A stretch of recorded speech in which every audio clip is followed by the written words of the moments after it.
마가복음 5장 21절에서 34절까지 한 목소리로 함께 우리가 같이 합독하겠습니다. 시작.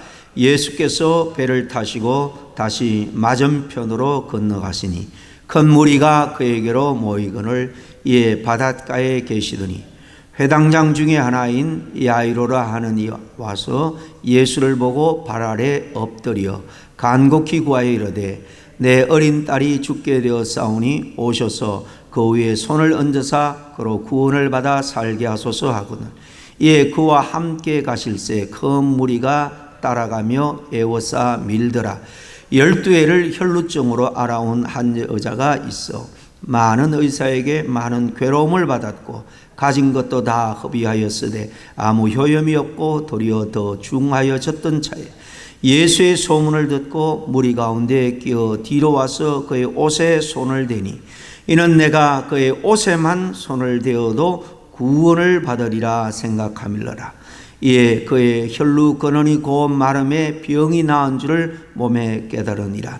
예수께서 그 능력이 자에게서 나간 줄을 곧 스스로 아시고 무리 가운데서 돌이켜 말씀하시되 누가 내 옷에 손을 대었느냐 하시니 제자들이 여짜오되 무리가 에워싸 미는 것을 보시며 누가 내게 손을 대었느냐 물으시나이까 하되 예수께서 이 행한 여자를 보려고 둘러보시니 여자가 자기에게 이루어진 일을 알고 두려워하여 떨며 와서 그 앞에 엎드려 모든 사실을 여쭈니 예수께서 이러시되 딸아 내 믿음이 너를 구원하였으니 평안히 가라. 내 병에서 놓여 건강할지어다. 아멘. 오늘 12해 혈루병으로 고생하는 여인이 예수님을 만나 그 고난과 고통에서부터 자유를 얻고 구원받는 이야기입니다. 우리가 신앙생활한다, 믿음생활한다 할 때 중요한 것은 역시 우리가 어떤 믿음을 가지고 신앙생활을 하느냐 하는 것일 거예요. 그런데 믿음에 대해서 우리가 종종 오해를 하는 경우가 많이 있습니다. 오직 믿음으로 우리가 구원을 얻었다. 그러니까 믿음을 너무 지나치게 강조한 나머지 올바른 행실, 삶에 대해서는 좀 덩하니 여기는 그런 삶을 사는 경우가 많이 있습니다. 믿음에 대한 또 다른 오해는 적극적인 사고방식과 같다라고 생각하는 경우입니다. 믿음과 적극적인 사고방식 굉장히 무늬가 비슷한 것 같지만은 엄밀히 우리가 따져서 구별할 수 있어야 됩니다. 하나님께서 복 주실 것을 기대하면서 모든 일이든지 긍정적으로 생각하고 적극적으로 기대하고 믿고 나가면 우리가 믿는 그대로 다 이루어진다 하는 생각, 적극적인 사고방식입니다. 많은 사람들은 이것이 믿음인 줄 알지만은 사실 그것은 성경적인 믿음은 아닙니다. 세속적인 욕망을 믿음이라는 그럴듯한 이름으로 포장한 것입니다. 그 결과 이 시대에 많은 우리 교인들이 이 적극적인 사고방식과 오직 믿음에 대해서 혼돈하고 있는 거예요. 적극적인 사고방식의 핵심이 뭐냐 하면 축복이나 성공이 사람의 마음먹기에 달려 있다는 것입니다. 무조건 긍정적으로 마음먹고 살면은 그대로 된다. 성경적으로 말하는 믿음은 그 믿음의 역사가 자기의 믿는 바에 따라 달려있는 것이 아니라 바로 믿음의 대상인 우리 주님의 역사에 달려있는 겁니다. 하나님의 은혜, 주님의 능력을 믿고 겸손하게 그분의 능력을 의지하고 바라보는 자세가 믿음입니다. 이 둘을 신앙생활하면서 우리가 종종 혼돈할 때가 많이 있지만은 오늘 성경의 한 귀한 믿음의 여인의 모습을 통해서 참된 신앙을 다시 한번 이 시간 좀 확인하는 시간이 됐으면 좋겠습니다. 결론적으로 말씀드리면 성경적인 믿음은 빌립보서 4장 13절의 정의가 정확합니다. 내게 능력 주시는 자 안에서 내가 모든 것을 할 수 있느니라. 내게 주님께서 능력 주실 때에 내가 그 능력을 누리고 응답받을 수 있다. 이것이 신앙적인 참된 믿음입니다. 내가 노력하고 힘쓴다고 그 모든 치유와 구원과 놀라운 그 능력이 내게 오는 것이 아니라 바로 그 능력은 우리 하나님께 있다, 우리 주님께 있다라고 믿고 주님이 원하는, 주님이 기뻐하는 그 믿음을 우리가 추구해야 한다는 거죠. 바로 앞에서 살펴본 것처럼 예수님이 이 갈릴리 가버나움 지역에서 배를 타고 건너편 데살로니가 지역으로 가서 데가볼리 지역으로 가서 군대의 귀신을 쫓는 사건을 우리가 앞에서 봤습니다마는 그 일 다음에 다시 갈릴리로 건너오십니다. 이미 그곳에는 수많은 사람들이 예수님을 기다리고 있었습니다. 그 중에 많은 사람들이 이렇게 자녀를 위해서 아니면 본인을 위해서 문제를 안고 와서 해결받고자 몰려왔을 겁니다. 오늘 21절에 다시 보면 예수께서 배를 타시고 다시 맞은편으로 건너가시니 그 무리가 그에게로 모이거늘 이에 바닷가에 계시더니 그랬습니다. 이때 회당장이라는 야이로라는 종교 지도자가 예수님 앞에 나와서 엎드립니다. 이 회당장이라는 것은 그 당시에 상당히 지체가 높은 양반입니다. 그런 야이로가 예수님 앞에 체면도 불구하고 납작 엎드립니다. 아주 보기 드문 장면인데 그를 만한 이유가 있었던 것은 사랑하는 딸이 곧 죽어가고 있었기 때문입니다. 주님께 나와 간절히 치유를 요청하죠. 그래서 예수님과 이 제자들이 이 야유를 따라서 죽어가는 그 딸을 치유해 주기 위해서 가는 길입니다. 거기 도중에 일어난 사건이 오늘 본문의 사건이죠. 오늘 25절 26절에 보니까 12해를 혈루증으로 알아온 한 여자가 있어 많은 의사에게 많은 괴로움을 받았고 가진 것도 다 허비하였으되 아무 효험이 없고 도리어 더 중하여졌던 자에 그랬습니다. 학자들에 의하면 이 여인의 병은 계속해서 자궁에 문제가 있어서 하혈이 멈추지 않는 부인병이라고 합니다. 1년도 아니고 2년도 아니고 지금 12년째 계속 이 병으로 고통을 받고 있습니다.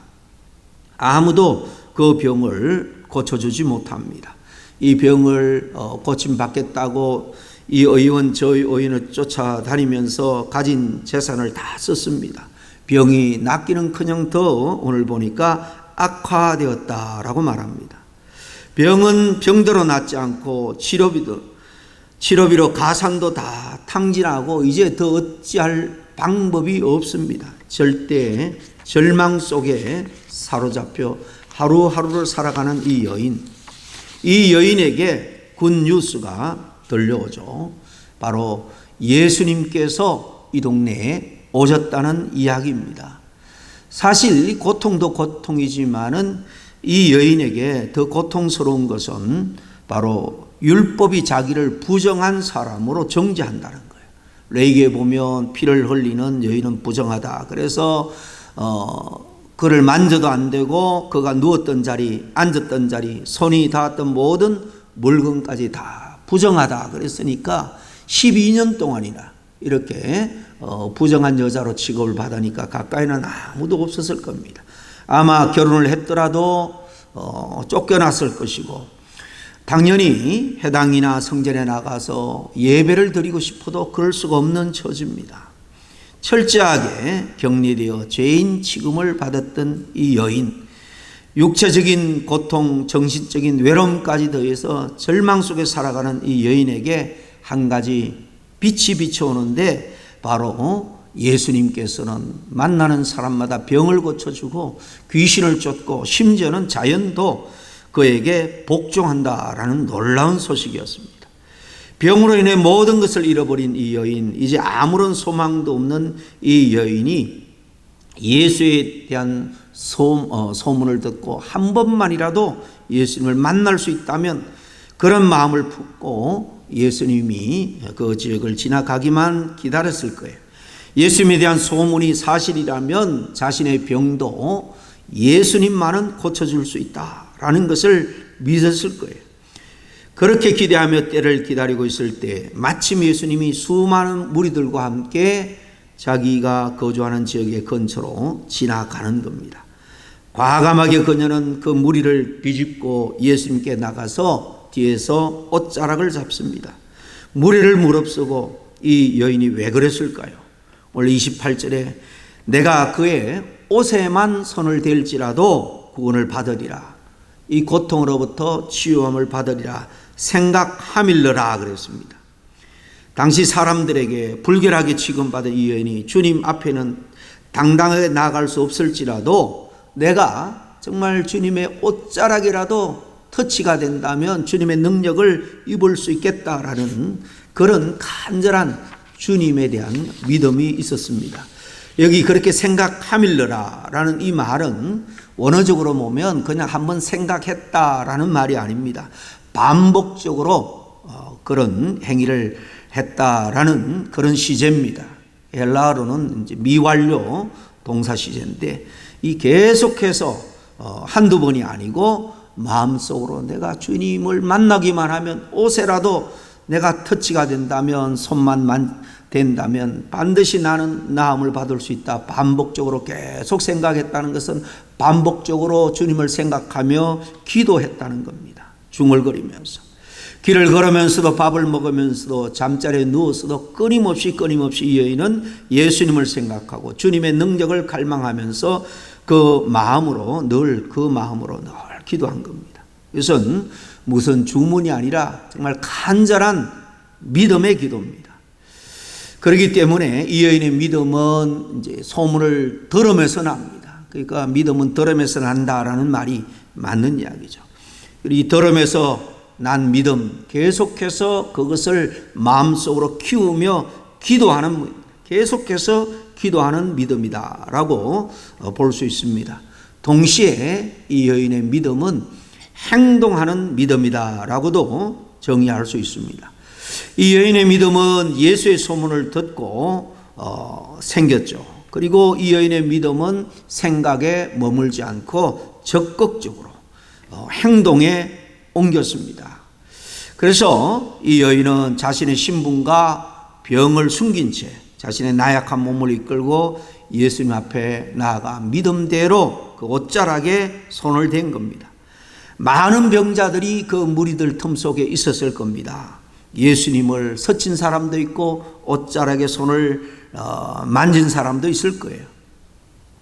그렇지만 이 여인에게만 놀라운 치유의 역사가 일어납니다. 여러분 한번 생각해 보시길 바랍니다. 수많은 군중들 사이에 12년 동안이나 오랫동안 이 병을 앓고 재산을 다 허비하고 오히려 병은 더 깊어진 이 여인, 마지막 사력을 다해서 예수님께 나온 이 여인이 모든 무례와 심지어는 그 구약의 율법조차 어기고 주님에게 손을 댑니다. 마음에 있는 그 간절한 소망, 그 믿음을 행동으로 이렇게 옮깁니다. 이 여인의 마음을, 간절한 그 믿음의 마음을 주님께서 아시고 그 여인에게 긍휼을 베풀어 주신 줄로 믿습니다. 당시 사회적 편견, 따가운 시선을 다 물리치고 정말 그 여인이 적극적으로 주님 앞에 나와 행동으로 옮기는 거예요.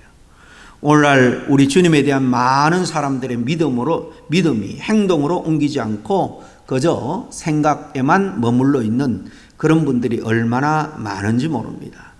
그렇기 때문에 믿음이 우리 신앙생활 가운데 역사를 경험하지 못하는 거예요. 능력을 경험하지 못하는 겁니다. 야고보 선생이 뭐라고 말합니까? 행함이 없는 믿음은 죽은 믿음이다 그랬습니다. 우리가 주님을 믿는다고 할 때 바로 행동하는 믿음을 보시고 역사하는 줄 믿기를 바랍니다. 티벳에 가면 내일이면 집 지으리 그런 이름을 가진 새가 있다고 말해요. 낮에는 날씨가 따뜻하니까 새들과 같이 놀고 먹이를 쫓느라고 집을 지을 생각을 못합니다. 밤이 오면 춥습니다. 오들오들 떨면서 내일이 되면 내가 꼭 집을 지어야지. 그런데 해가 뜨고 또 새날이 시작되면 따뜻한 날씨 속에서 하루를 즐기고 먹는 일에 정신을 팔다가 또 밤을 맞이하고 또 밤을 맞이하고 집을 지어야지 결심을 하고 결심을 하지만은 평생 집을 짓지 못한다는 겁니다. 오늘 우리 그리스도인들에게도 이 혈루병 여인의 믿음, 생각에 머물지 않고 그 말씀을 행동으로 옮기는 실천하는 믿음의 소유자가 될 수 있기를 간절히 축원합니다. 오늘 본문을 자세히 보면은 사람들 사이에서 예수님이 자신의 몸에 손을 댄 사람이 누군지 사실 다 알고 계십니다. 예수님의 몸에서 능력이 나갔음을 느꼈기 때문입니다. 제자들에게 묻죠. 누가 내 옷에 손을 댔느냐? 제자들이 뭐라고 말합니까? 이 많은 사람들이 밀치고 당기고 부딪히고 하는데 주님께 손을 댄 사람을 우리가 어떻게 알 수 있겠습니까? 아니라는 거예요. 그냥 부딪힌 것이 아니라 믿음의 의도를 가지고 내 몸에 손을 댄 자가 있다는 것입니다. 주님께서 주변을 둘러볼 때 이 여인이 자기에게 일어난 놀라운 일을 알고는 두려워한 나머지 주님 앞에 엎드려 사실을 고백을 하죠. 그때 예수님께서 이 여인에게 뭐라고 말합니까? 34절에 따라 내 믿음이 너를 구원하였으니 평안히 가라. 내 병에서 건강할지어다 그랬습니다. 말씀드린 것처럼 벼랑 끝에 몰린 이 여인, 마지막으로 붙들 수 있는 것은 예수님밖에 없었습니다. 얘는 절망적인 마지막 순간에 예수님이 고쳐주지 않으면 자신의 인생은 이제 끝이라는 그런 마음, 그런 믿음으로 주님의 옷자락을 잡았습니다. 주님의 옷에만 손을 대어도 내가 구원을 얻으리라. 정말 절대적인 믿음이죠. 이 여인의 믿음은 한마디로 말하면 정말 절대적인 믿음이다. 그렇게 정의할 수 있습니다. 주님께 가까이 나가서 옷에만 터치돼도 역사가 일어날 거다. 얼마나 놀라운 믿음입니까? 외경에 보면 이 여인의 이름이 나오는데 베로니카입니다. 그녀는 후일에 예수께서 십자가를 지고 이 갈보리 언덕을 올라갈 때 위험을 무릅쓰고 정말 피와 또 땀으로 범벅이 된 그 얼굴을 닦아드리기 위해서 수건을 드렸다고 합니다. 주님께서 그 수건으로 얼굴을 닦으시고 다시 돌려주었는데 나중에 모든 것이 마른 다음에 보니까 그 얼굴에 주님의 얼굴이 형상으로 그려졌다는 겁니다. 이것을 성 베로니카의 수건이라고 부르는데 지금까지 유물로 보관되어 있다고 합니다. 이 혈루증 여인의 절대 믿음이 후대의 사람들에게 얼마나 큰 감동을 주고 있는가 하는 것을 잘 엿볼 수 있는 그런 이야기입니다. 그게 사실이든 아니든 이 여인의 그 놀라운 믿음을 후세들이 이렇게 기억하고 있다는 거죠. 이 여인은 이제 자신의 의지할 분은 예수님 한 분밖에 없다라고 생각하고, 그래서 그는 마지막 정말 지푸라기라도 잡는 심정으로 모든 인생을 예수님께 다 올인하는 마음으로 절대적인 믿음으로 예수님을 바라보고 그 앞에 나간 거예요. 여러분, 세상에 의지할 것이 많은 사람은 예수님을 절대적으로 믿지 않습니다. 사람들은 예수님보다 세상에 더 화려한 것, 더 좋은 옷들이 많이 있다, 그렇게 생각하기 때문이죠. 세상 사람들은 권력의 옷을 잡기 원합니다. 성공의 옷, 재물의 옷, 인기나 명성의 옷을 잡기를 원하죠. 하지만은 세상에 화려하고 아름다운 옷을 잡았다 할지라도 주님의 옷자락을 잡지 못한다면 그것은 아무런 의미가 없습니다. 정말 불쌍한 인생에 불과합니다. 왜 그렇습니까? 예수님의 옷을 잡은 이 여인은 육신의 병만 고침을 받은 것이 아니라 여기 구원이라는 것은 치유받고 그 영혼도 정말 구원받았다, 그런 의미입니다. 예수님의 옷은 세상의 옷처럼 화려하지 않습니다. 그렇지만 예수님의 옷은 정말 신비한 옷입니다. 그 옷을 잡는 순간 우리는 구원을 얻게 됩니다. 예수님을 그 옷을 잡는 순간 어떤 병도 치유받고 이 땅에서 우리는 마음의 평강과 기쁨을 누리며 살아갈 수 있습니다. 정말 말씀을 듣고 믿는 믿음, 그리고 행동하는 믿음, 절대적인 믿음으로 말미암아 인생의 문제도 해결받고 죄의 문제, 영생의 문제도 해결받은 이 여인의 믿음처럼 우리도 이 믿음을 본받아서 매사 형통한 삶을 살아갈 수 있는 우리 모두가 될 수 있기를 간절히 축원합니다. 기도하겠습니다. 하나님 아버지 감사합니다. 오늘 귀한 한 믿음의 여인을 이 아침에 돌아보면서 우리의 믿음을 돌아봅니다. 정말 우리의 믿음은 너무나도 피상적이고 수동적인 믿음이 아닌지 돌아보기를 원합니다. 정말 예수 그리스도를 구주로 믿는다고 하면서 매 순간순간 내 인생의 구세주로 주님으로 인정하고 모든 일을 아버지 안에 순종하며 결정하며 살아가고 있는지 우리 자신을 이 시간 돌아봅니다. 오늘도 내 인생의 내 삶의 주인 되신 주님의 인도함을 받아 전적인 믿음으로 말미암아 순종하며 나아갈 때 주님께서 우리의 삶을 주장하시고 역사해 주실 줄로 믿습니다. 주님의 은혜와 능력을 믿는 믿음으로 말미암아 우리에게 속한 모든 문제가 다 떠나가게 될 줄로 믿습니다. 이 믿음의 능력을 우리가 다 체험하며 살아갈 수 있도록 도와주시옵소서. 예수님 이름으로 기도하옵나이다. 아멘.